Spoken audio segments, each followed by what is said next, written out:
First নহয় মানে একমাত্ৰ পানীপুৰি দোকানখন। কাৰণ 10 টকাৰ বস্তু খাবলৈ কি যে নহয় ঠগন খাই গ'লো। ৰাতিপুৱাই শুই উঠি পেলাই এতিয়া পুৰা জংঘলত মংগল কৰিবলৈ মানে জংঘলৰ পৰা এটা গছ পুলি আনিবলৈ আহিছোঁ। গছ পুলিটো এঠাইত দিবগৈ লাগিব, তাৰপিছত নেক্সট এঠাইত যাব লাগিব। এঠাইত মানে আজি একদম এটা পাক ঘূৰাই দিম আপোনালোকক।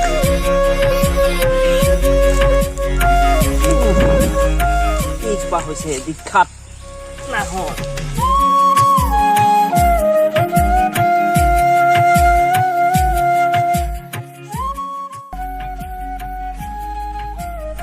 এটা পালোঁ আৰু এটা পাব লাগিব, কাৰণ এইটো অলপ ডাঙৰ। আৰু এটা লৈ যাওঁ। চ' এই নাহৰ পুলি যে লৈছিলোঁ আপোনালোকে এইটো গমেই নাপালে, গতিকে সেই নাহৰ পুলিটো লোৱা হৈছিলে মানে বাৰ্থডে এটা আছে, বাৰ্থডে বয় সেই নাহৰ পুলিটো হেনো আজি হেনো ৰুভ বাৰ্থডে বুলি। চ' সেইটো কাৰণে নাহৰ পুলিটো ল'লোঁ। আৰু লগত এতিয়া এই বায়ে গিফ্ট এটা লৈ ল'লে, এইটো গিফ্ট ল'লে। আৰু তোমাৰ কেকটো আনিবৰ কাৰণে গৈ আছোঁ, কিন্তু কেকটোৰ লগত উচকা ডব্বা ফিৰ নেহি মিলতা হে, মানে বাকচটো এক্সট্ৰাকৈ লৈ আনিছোঁ। আৰু এইফালে আছে বা, আৰু বা আৰু মই দুইটা গৈ আছোঁ এতিয়া গৰমৰ পৰা কেকটো উঠাব লাগিব। কেকটো উঠাই ফুলনিৰ পৰা আকৌ জেংৰাই যোৱা হ'ব। আজি পানীপুৰি খোৱা হ'ব নাই? চ' আজি পানীপুৰি খোৱা হ'ব। মানে মাজুলীত এই বস্তুটো পাবলৈ বহুত টান, কিন্তু দেই মাজুলীত ক'ত আছে অনলি জেংৰাই মুখত আছে। মই গড়মুখত অনলি দেখিয়ে পোৱা নাই। বাকী জেংৰাই মুখতে মই একবাৰ আগতেও খাইছিলোঁ, কিন্তু মানে মাজুলীত খুবেই পাবলৈ মানে এইটো ৰেয়াৰ বুলি ক'ব পাৰি। এইটো মাজুলীত নাপায় এইটো বস্তু। আপোনালোকৰ সেইপিনে হয়তো পুৰা এইবিলাক ঘূৰি ফুৰে নহয় ঠেলা চেলা লৈ মেলি। আমাৰ ইয়াত এইটো নাই, তাকো বটলত ভৰাই থোৱা সেইকেইটা।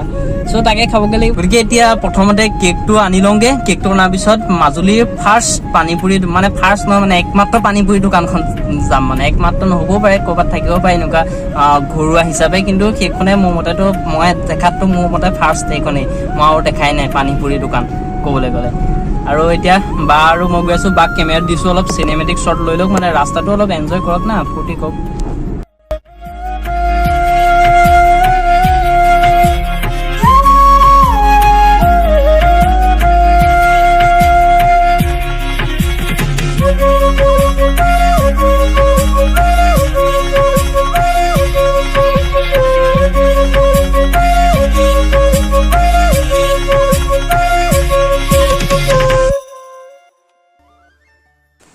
চ' বা গৈছে কেক আনিবলৈ, কিন্তু এই চাইকেলখন চাওক না, কি বম চকাৰে। চ' এইটোৱে হৈছে আমাৰ সৰুকৈ টিকেট মানি, এইটোৱে হৈছে আমাৰ কেকটো। এইটো কেকটো বায়ে লৈ আছে দেখিছে, এইটোৱে কেক। আৰু এইটো কেকটো দি পেলাই বাৰ্থডে বয়ক দিবগৈ লাগিব, আৰু বাৰ্থডে বয়ে সেই কেকটো কাটি পেলাই আমাক খুৱাব। বাৰ্থডে বয়ক খানিব লাগিব, আমি খাব লাগিব।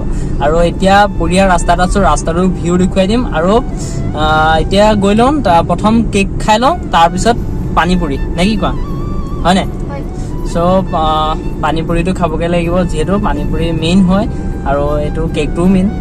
বাকী ৰাস্তাৰ ভিউ চাওক, কি মজা, কি বঢ়িয়া ভিউ চাওক।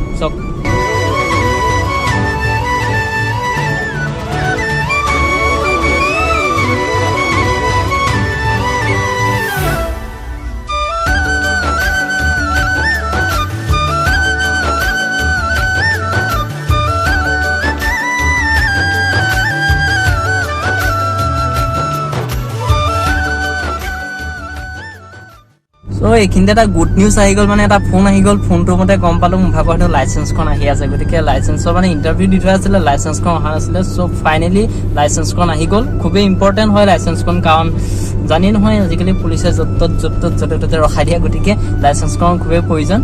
আৰু সেইটো ফূৰ্তিতে চকলেট এটা খাই লওঁ, কাটা মানে ফালা, মানে কেকটো কাটা কৈ আছোঁতো সেইকাৰণে হৈ গৈছে। আৰু খাই আছোঁ, এতিয়া গৈ থাকোঁ। অলপ ভাল ৰাস্তা দেখুৱাই আছোঁ, একদম চবতকৈ বঢ়িয়া ৰাস্তা এটা আপোনালোকক দেখুৱাই আছোঁ। চক এইটোৱে হৈছে মজা ৰাস্তাটো, দেখিছে কি মজা। আৰু ৰাস্তাটো বেয়া হয় এটাই কাৰণ যে ৰাস্তাটো বনাই আছিলে, বহল কৰিব চাই আছিলে, কিন্তু লকডাউনত দি দিয়াৰ কাৰণে অলপ প্ৰব্লেম হৈ গ'ল। লকডাউন দি দিয়াৰ কাৰণেতো আমাৰ ইয়াত ৰাস্তা পদূলি বনোৱা কামটো ষ্টপ হৈ গ'ল। চ' মানে বহুত দিন ধৰি এনেকৈয়ে পৰি আছে। অলপ যাতায়াতৰ যথেষ্ট মানে অলপ নহয় বহুত বেয়াকৈ অসুবিধা হয় যদি বৰষুণ বা বেয়া বতৰ থাকে। কিন্তু ৰাস্তাটো যেতিয়া বনাই হৈ যাব তেতিয়া চুইট লাগিব, কিন্তু কাৰণ এইটো ভিউটো চাওক না, কি ভিউ, কি বঢ়িয়া ভিউ। ৰাস্তাটো বেয়া হ'ব পাৰে কিন্তু ভিউ আল্টিমেট।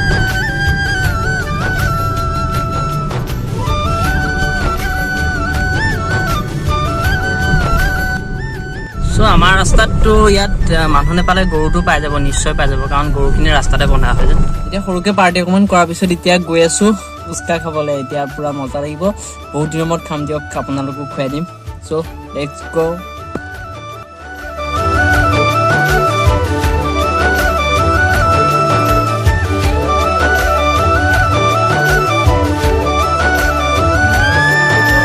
ফুচকা নিবিকে নি ইয়াত?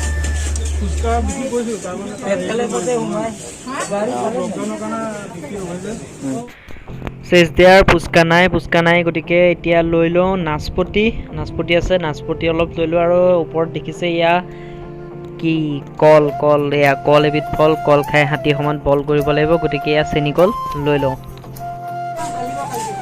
ৰঙা আঙুৰ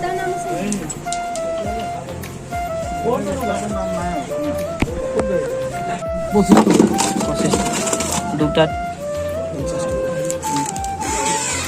এইটা দিয়কচোন, এইটো কেইটকীয়া? বাটার 10 টাকা। 10 টাকা।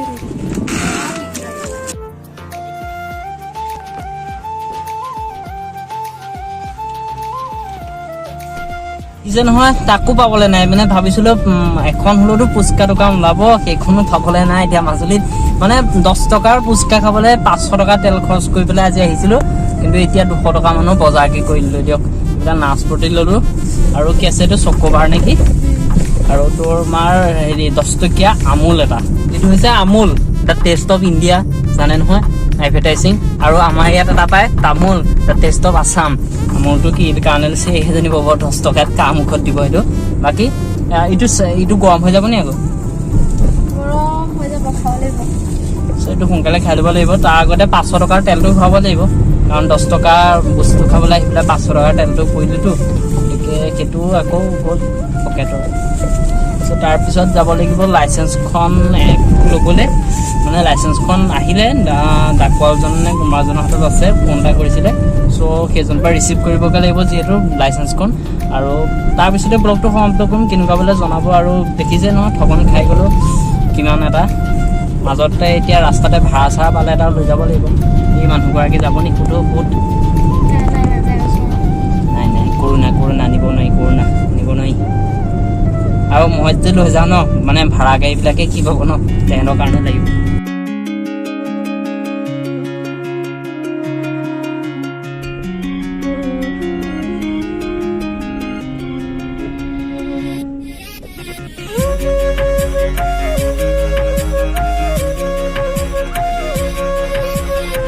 তেলটো ভৰাই দিব লাগে ফাৰ্ষ্ট অফ অল।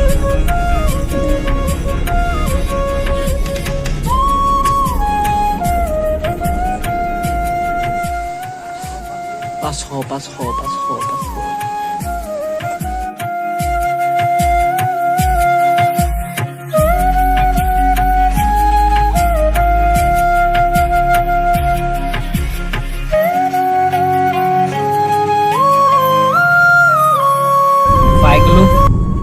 লাইচেঞ্চ।